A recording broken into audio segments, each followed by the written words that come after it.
Introducing Anthrax. Can you tell me, how long has the band been in existence? We've been together since 1981, but that was a different lineup back then. I actually started the band in 81, but we really started getting serious around late 82, where we had the first lineup. We recorded our first album, which was called Fistful of Metal, and that was with a different singer and a different bass player than we have now. And that album came out in January of 84, and we did our first tour the summer of 1984. We did a tour of the United States, and after that tour, we had already gotten rid of that old bass player, and we got rid of the singer after that tour. And in November of 84, that's when we had the lineup that we are now, with Frankie on bass and Joey on vocals. And we went in, and that's when we actually started recording Spreading the Disease. That album came out like late 85, and we started touring in March 1986. We were opening for Black Sabbath in the United States, and we did a tour of the United States from like March until August, and then we came over and we did the Metallica tour in September until the accident happened, the bus accident. We did like 110 shows last year, and now we just finished recording our new album, which is called Among the Living, and we just finished that last Friday and flew right into Paris on Monday, and here we are. So you're a busy band? Yeah. I presume you're based in New York, where Right. you're actually not on the road or recording? Right, yeah, New York. What's the situation with this speed metal, or whatever you want to call it? I know a lot of the American bands actually do not like to play thrash metal. It doesn't bother us, whatever, you know. It's just, there's something that's really taken over from sort of the straight run. Well, it's growing, you know. It hasn't taken over yet, but it's definitely growing with a band like Anthrax, with our success, you know, and a band like Metallica, you know, and with the ground that we're breaking, playing this new kind of, you know, metal. It just keeps growing, you know, and more people take notice. You know, the people who are into all the bigger mainstream bands like Priest and Maiden, and, you know, and Sabbath and Ozzy and that. I mean, they're just naturally going to like this because it's just a new, you know, it's like a new offshoot of what these other bands are doing. So it's just a case of the exposure and these bands being aware of what's going on. I mean, the fans being aware of what's going on. So it's just a, you know, it's just a growing process. It must be incredibly hard to speed you play. No, it's not hard at all. The only hard part is playing sometimes as fast as you do and moving around as much as you do, you know, and trying to keep your hand in the right spot on the guitar when you're jumping around or something. People in the press have tended to stop various places in England. It's really starting to take off. You've got the National Trust who one stage would not put up the band and all of a sudden have these demigods in the British press Anthrax, Metallica. Yeah. Well, I agree. I mean, especially in the UK, it's been really, really great for us. The way we've taken off there, like we're playing the Odeon on the 15th, and it sold out weeks in advance, and they just put up like 400 standing room only tickets, and that sold out. And it's like it's only our third gig in London, you know, and we sold out, and they're talking about us doing like 3 nights there in September now. And so I mean, especially in England, I think we've really done well. You know, and it's great. It's great too because I think England. Ever since like the big British wave back in the early, like with Def Leppard and Iron Maiden and Saxon, you know, and like there was that big wave of bands, and now only the best ones, you know, survive. But I think as far as our heavy rock scene in the UK, it's really been hurting for a heavy rock scene, and now all of a sudden there's this new resurgence, you know.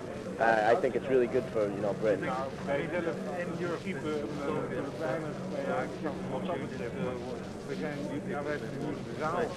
was still selling albums over it. They're still gigs, but the major festivals. Well, because it's a new thing, you know, and always when there's a new thing, everyone's really excited about it. You know, it's just a case of that. You know, I mean, you know, you can't take anything away from any of the other bands. You know, Iron Maiden is still gonna always, you know, always sell out everywhere they go. You know, you can't take anything away from a band like that. But you know, it's just a new thing, and eventually, you know, 3-4 years down the line, when we'll be in that position, and I suppose that there's got to be something new is going to come out from somewhere else, you know, which is going to cause a lot of excitement. There's got to be something else, you know, because otherwise things are going to get stagnant. You know, we'll always try our best, you know, to keep fresh and do things, you know, do something new. But I mean, every 4 or 5 years, there's always a new scene, a new kind of something going up. You know, you had in the 70s, you had the big punk scene, and then in the 80s, the big metal, and now the speed thrash, hardcore, you know, coming up. There are similarities between the sort of music wave and the punk. Oh yeah, Not yeah. just an attitude to a degree on a lot of the bands I've actually been listening to. Well, we, like me and Charlie, our drummer, we write most of the stuff. Like I write all the lyrics, and that's stuff that we just, I mean, we grew up on that stuff. You know, like when the Pistols came out, you know, I mean, I was only like 14 at the time, like 77, I think is probably when I first heard about them. And I used to read about them in the magazines, the Underground Press in New York and stuff. And I was like, wow, this is great, you know. And so I heard that stuff, and it just freaked me out. I thought it was great. And I was even into the Ramones before that, you know. So that's sort of like what we grew up on. And then that's, even at the time, and my favorite bands then was like Black Sabbath, you know, and AC/DC. So it's just really, I mean, I love that stuff. And my favorite thing about punk and hardcore is the attitude. You know, that the whole thing where you don't have to put on a big production and makeup and this sort of, you know, look to, you know, to be a heavy metal band. Because that was like the big thing in metal, you know, like for years was the big glamour thing, you know, and to us it's not that at all. You know, to us it's more of an attitude thing, you know, and have positive lyrics that mean something, you know. In America, worldwide, heavy metal, also the music you're making is Tracklisting for your singing band, all that piece. Do you feel that, I mean, it's difficult? I don't know. I mean, we've been told we're not an ugly band. I don't know for myself, but we get a lot of girls at our shows. I don't know. I don't know what that means. I'm not so much, I mean, physically, but the whole concept of being quite ugly and quite... Well, I think that just comes from you know, from the bands that have come before us, and you know, just about things that bands write about, and the whole satanic thing, and I mean, you know, it just comes from that, and just the look that a lot of these bands have with the leather and the spikes, and you know, just with that look, you know, and that stereotypes everyone else, you know, to your average person in the United States, you know, to your average John Doe, you know, citizen, Anthrax is the same band as Motley Crue, is the same band as Venom, is, you know, to him heavy metal means all these bands, whereas all these bands are totally different. Yeah. Do you not think that because perhaps Anthrax aren't so big to American glamorous icons, because they just got on, they play well, and they play fast, they play loud, that people like MTV are not into. Well, it's fun, you know, MTV has sort of gone along with this whole wave, because what happened was we shot a video for the track Madhouse that is on the Spreading the Disease album, and we did that video in January of '86, and at the time is when the PMRC was like riding like full high in the States, and there was a lot of problems with heavy metal, and so MTV cut all their metal videos at that time. I mean, they wouldn't even show Rat and stuff like that, which is like big stuff in the States, so they wouldn't even show that stuff. So it was sort of bad time for us, but it really didn't matter because a lot of the independent video stations and stuff like that picked up on it.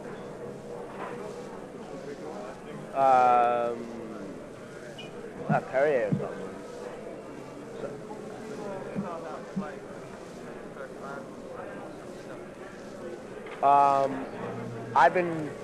I've been playing. I started playing in like '73 or '74, and the first heavy album I got was Paranoid from Sabbath, and it was really that album that really sort of molded me into, I guess, what I was going to start playing. Because like up until that, when I got the Paranoid album, you know, I had been listening to everything from like, like Jimi Hendrix, Zeppelin, Elton John. I mean, everything at the time, I suppose. And then I got the Sabbath album, and that's just, I mean, it's the heaviest thing I ever heard in my life. I was like, oh, you know, this is so heavy. So I sat down, I would slow the record player down and figure out the riffs, you know, and learn how to play it, and show them to my friends, and we would just get together and play the same songs over and over again, you know, all day. And that was really my, you know, Sabbath was definitely my biggest influence, you know, as far as playing heavy rock. You know, I mean, that's, and then when we actually got to tour with Sabbath in '86, that was like, you know, heaven for me, you know. I was like, wow, Tony Iommi, holy shit, you know. So that was great. Bands like that in America, I mean, Tony Iommi's Black Sabbath, it's probably the original, it's probably the finest version of that type of band. It's very Americanized, but they've been cancelling tours. Oh, well, what happened was the latest album that they did, that Tony Iommi's Black Sabbath, what it originally started out to be was going to be his solo album, and their original idea, I believe, for the project was they were going to have all different singers on all different tracks. It wasn't just going to be one singer like they got Glenn Hughes. And they decided there was a lot of internal problems, I think. Danny's brother, our guitar player's brother, was actually... Oh, wow. Our Danny's brother, Dave Spitz, is actually playing bass for them. So we, about 6 weeks before the tour started, we had itineraries. We had about 50 shows with Black Sabbath. And we were like, wow, this is great. We're playing in big arenas, 50 shows. About 3 weeks before the tour was supposed to start, their management got in contact with the agency and stuff and said, they told them, well, we have a lot of problems, and I guess because the album didn't take off like they thought it was. What it all turned out to be was we ended up doing a half a dozen shows with Black Sabbath. And it was a good thing, though, anyway, because we did the shows on the East Coast. We started in New York and went up into Canada. So it was an area where we're really strong in, as it is. So the shows went really well, and we left the Sabbath tour right after Montreal and went off headlining on our own.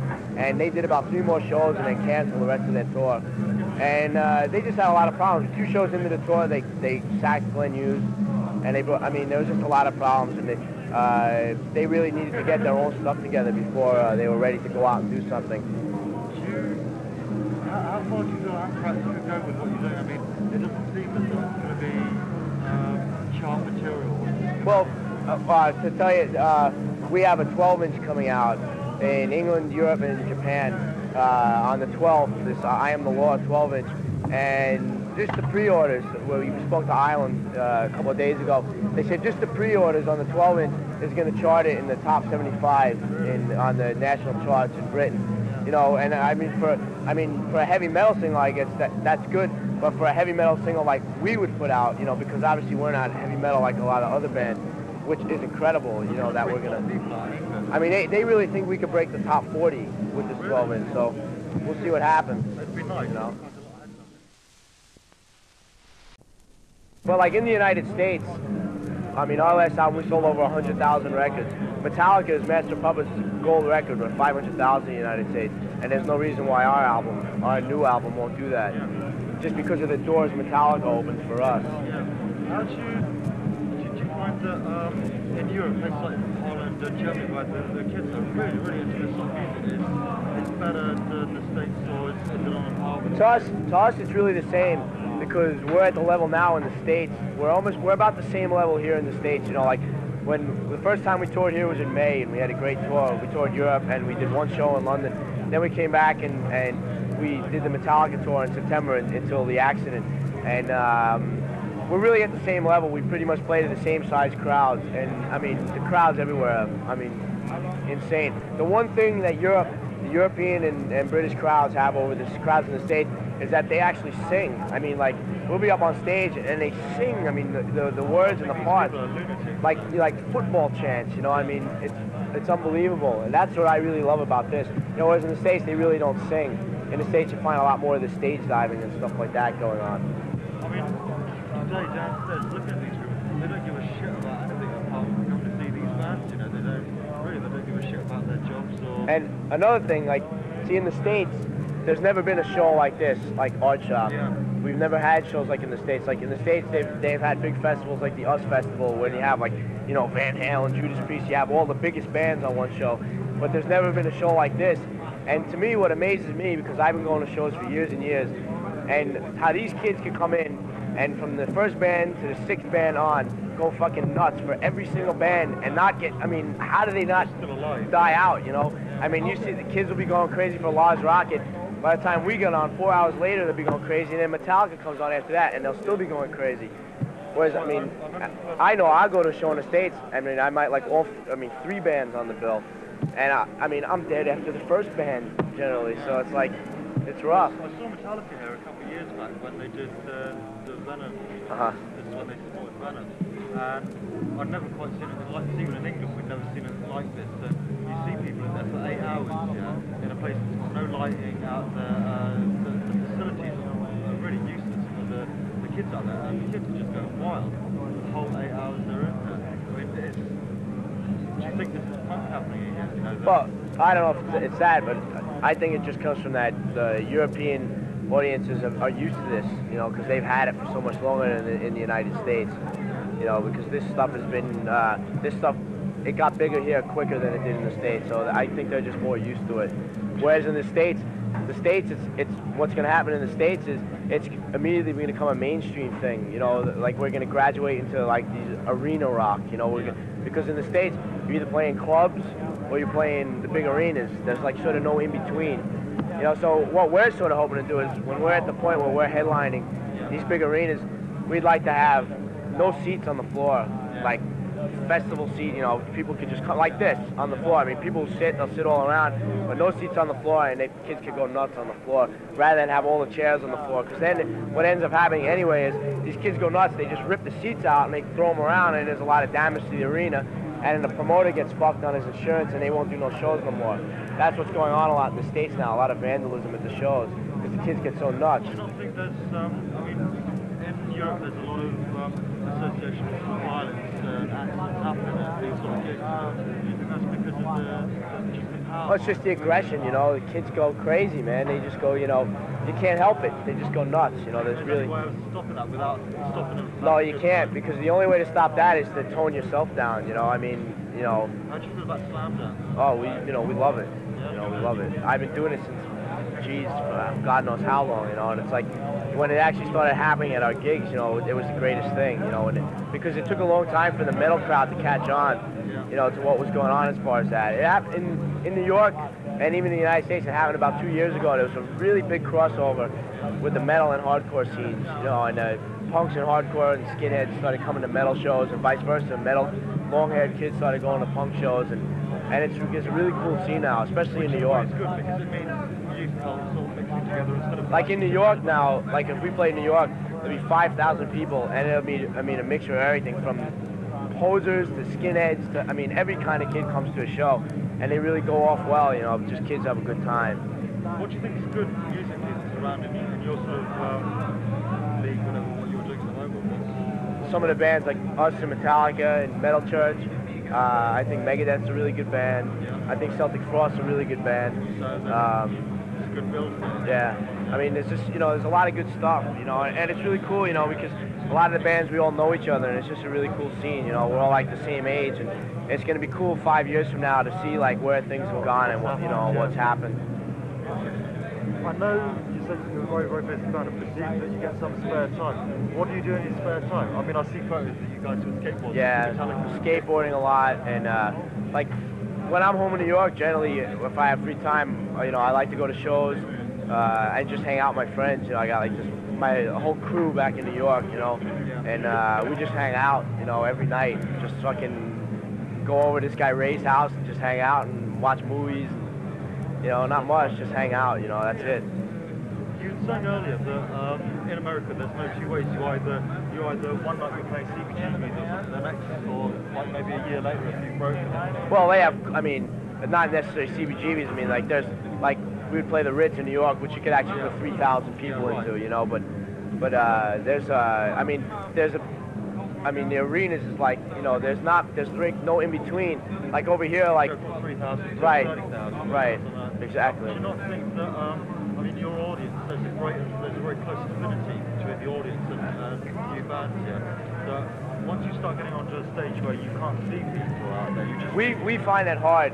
Like the first time we ever really had to deal with that was opening for Black Sabbath in a big arena, and you're up on this high stage, and there's a barricade for the photographers, you know, and you're like 10 feet away from the kids in the front, and it's really hard, you know, because you're so used to the kids right in your face, you know. I mean, the stage, you know, you're only about this high, and the kids are right in your face, you know, and it really gets you going, the energy.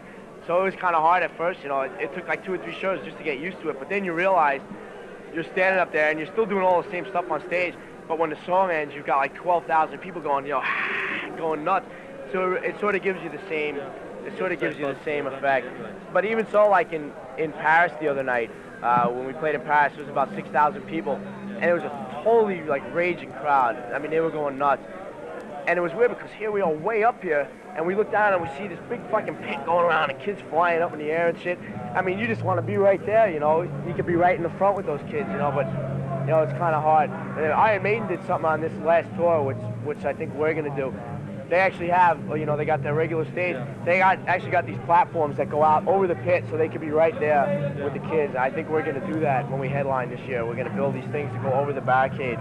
So we can still have that thing there for the photographers, but yet we'll be right in the front.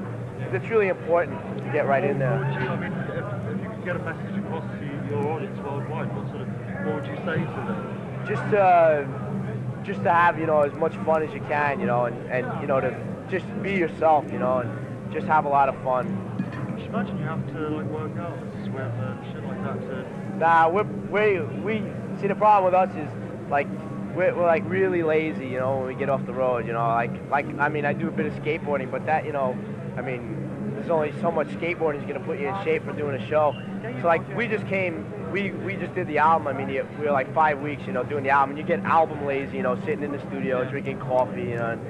I mean, you really get lazy doing a record. And then we came right over. We had one day in Paris rehearsal, and then we had the show. And man, the next morning we woke up and we were all like, oh, you know. I mean, your back, your neck, you're all. I mean, you just like, I gotta go home, you know. I'm actually all right. It took like 2 shows to really, you know, really get into shape. My neck's still real stiff, but I'm not in pain no more. You have to, I mean, like, okay, there's all the rock and roll cliches like drugs, like alcohol, like fucking, and like club and shit like that. Do you find that you have to take it easy on that kind of stuff? I mean, we're not a straight edge band by no means, but we don't go in for drugs at all. You sat down drinking Perrier now, yeah. On stage, which oh, is this my? I didn't even see him bring this. Other bands would be sat doing JB or something. Like, couldn't do it. I mean, I can't even, you know, for me, especially over here, if I put down 1 beer, I'd probably go to sleep, you know, so it's sort of, it shit knocks me out, but we don't go in for drugs at all. I mean, none of us do any kind of drugs, and the only alcohol we ever even touch, I mean, if somebody drinks 3 beers, you know, at a party, it's a lot, you know. I mean, I did all that shit up until I was like 16 or 17, you know, in high school. I fucking drank and smoked pot and stuff. And about 17, I just stopped cold. I mean, I haven't smoked since. I mean, 6 years, you know, I haven't smoked. You know, and I just can't, you know, I can't do it because I find I drink, and if I wake up the next morning, I feel like shit, and it ain't worth it to me. So, you know, I just can't do it. And especially like in the States now, and in New York and most of the major cities, there's really big problems with drugs, there's crack stuff. And it's really bad. I mean, it's really fucking up kids. I mean, kids, you know, youth. And we have a song on the album. It's called NFL. It stands for Nice Fucking Life. And it's a really anti-drug thing. And the lyrics are sort of about John Belushi, you know, and how what he did. I mean, because, I mean, here's a guy who had everything and he overdosed, you know, and I mean, it happens to a lot of people. They just can't handle shit. But it's sort of, I mean, it doesn't say John Belushi in it or anything, but that's who it's about. But in general, it's just an anti-drug sentiment, you know. We might even have a little thing on the album just about, you know, about stop taking drugs, you know, it's ridiculous. Which is good because a whole lot of people... I mean, there's so many better ways, you know, to enjoy yourself, you know. I can't understand why you gotta, you know, why do you want to mess up your head like that?